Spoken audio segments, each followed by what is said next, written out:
संजीवनी अस्पताल बाल एवं शिशु रोग, general surgery, plastic surgery, neuro surgery, नेत्र रोग, फिजियोथेरेपी, स्त्री एवं प्रसूति रोग, हृदय एवं शुगर रोग, हड्डी एवं जोड़ रोग, कार्डियोलॉजी, दंत रोग, इमरजेंसी चिकित्सक सुविधाओं में एक भरोसेमंद नाम है। ICU, NICU, cath lab, hair transplant, private कमरे, urology, CT scan, laparoscopy, accident, trauma, heart attack, जले का इलाज, डायलिसिस की सुविधाएं उपलब्ध हैं। हमने पिछले साल में 2 बार ये किया है।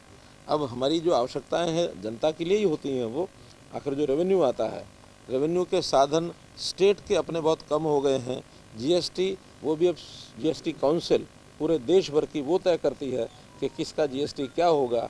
इसलिए वैट जैसी ही चीज़ एक आध है जिस पर हम अपने रेवेन्यू को अपने हिसाब से इकट्ठा कर सकते हैं।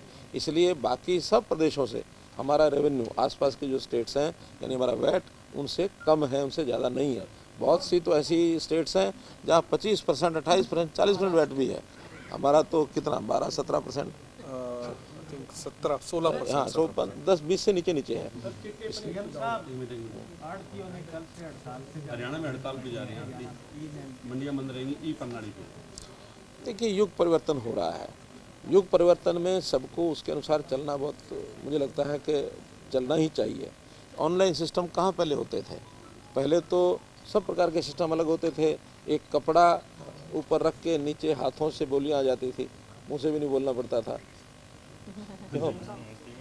हाँ, इसलिए आज ये मार्केट इतनी ओपन हो गई है कि इसमें ऑनलाइन हम तो हर चीज़ का देखते हैं। ऑनलाइन बाज़ार चलते हैं तो ऑनलाइन सिस्टम देश भर में अनाज में भी चले, मंडी में भी चले।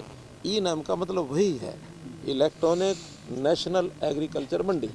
तो अगर कोई व्यक्ति यहाँ का, अगर फसल उसकी मान लो केरला में है, वहाँ से भी वो खरीद सके, कोई असम का व्यक्ति हरियाणा की मंडी से खरीद सके, उस ओर हम आगे बढ़ रहे हैं।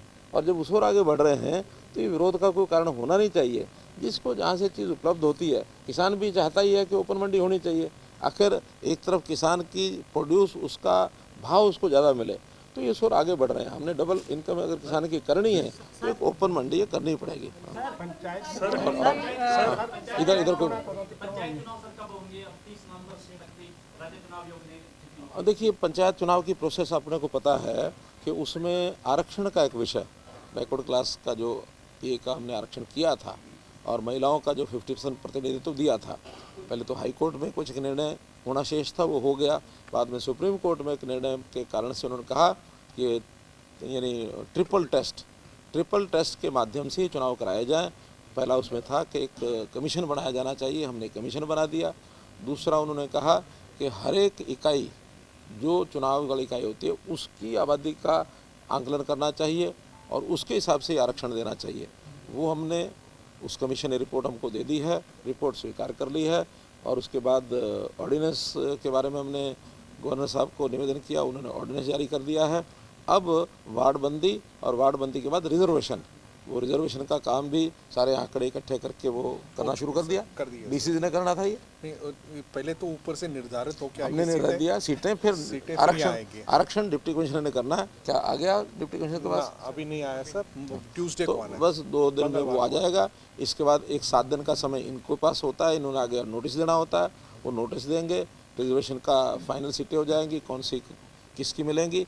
इतने प्रक्रिया के बाद फिर ये चुनाव आयोग के पास जाएगा और चुनाव आयोग का लगभग 30 दिन का 35 दिन का समय होता है जिसमें चुनाव कराते हैं। तो ये सब प्रक्रिया, चूँकि पहले हमने 30 सितंबर तक कहा था, करना संभव नहीं था, इसलिए बाद में दशहरा दिवाली भी आ गया अगले महीने।